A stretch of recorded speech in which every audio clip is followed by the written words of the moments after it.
لله رب العالمين والصلاة والسلام على سيد المرسلين وعلى آله وأصحابه أجمعين أما بعد السلام علیکم ورحمۃ اللہ وبرکاتہ. میں مہروش سلطان ایم فاؤنڈیشن کی خادمہ آج آپ سب کے سامنے حاضر ہوئی ہوں.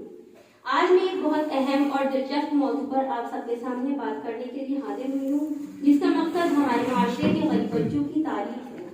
آج بھی ہمارے معاشرے میں ایسے بہت سے بچے موجود ہیں جو ضرورت کے لیے اپنی شوق اور محنت کے باوجود تعلیم حاصل نہیں کر پاتے, اور اس مشکل کا حل ہم سب کی مدد سے ہی ہو سکتا ہے. آج ہم سب کو مل کر یہ فیصلہ کرنا ہوگا کہ ہم سب ان غریب بچوں کی تعلیم میں اپنی مدد فراہم کریں گے تاکہ ہر بچے کو اپنے خواب پورا کرنے کا موقع ملے.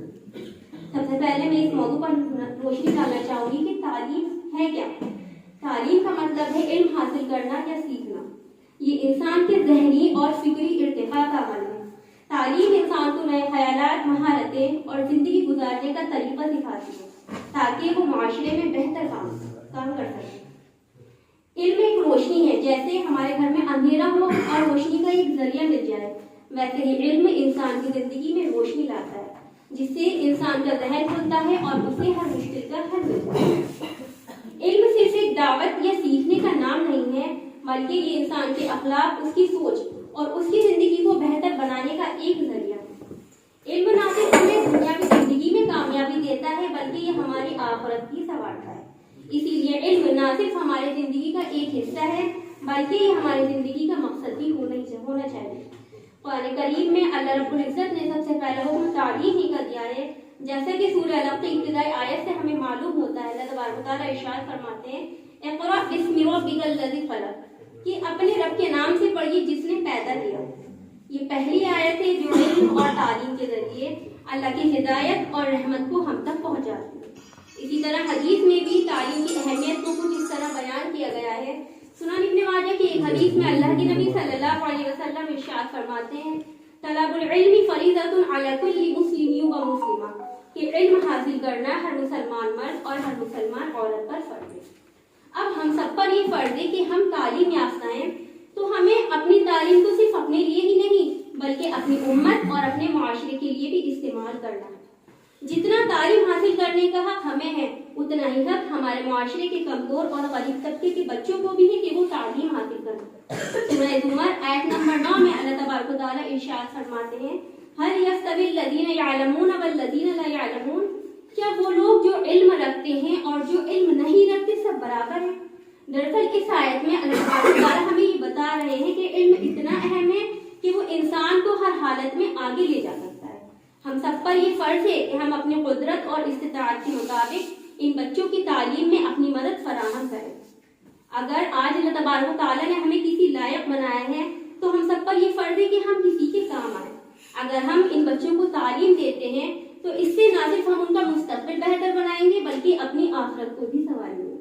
سورہ بقرہ آیت نمبر 261 میں اللہ تبارک و تعالیٰ ارشاد فرماتے ہیں, مثل الذین ينفقون اموالهم فی سبیل اللہ کمثل حبۃ انبتت سبع سنابل فی کل سنبلۃ مئۃ حبۃ, کہ جو شخص اللہ کے راستے میں اپنا مال خرچ کرتا ہے تو اس کی مثال ایسی ہے جیسے ایک دانہ 7 بالی اگائے اور ہر بالی میں 100 دانے.